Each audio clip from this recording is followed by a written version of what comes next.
The finished thickness for our seat, front and rear rails, as well as the backrest upper rail and backrest lower rail, all measure 3/4 of an inch, or 0.75. After planing, we are sitting at about 0.8. This will leave plenty of material to be able to finish sand and remove any mill marks from the planer. And I'm going to start by marking both sides. And I'm going to start the machine at 0.775, which is just a little bit under where I'm currently at.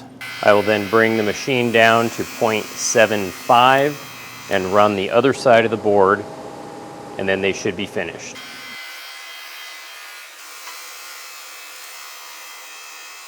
And when finished, all of our rail pieces are exactly 0.75 inches thick. We have also sized down the width and the length.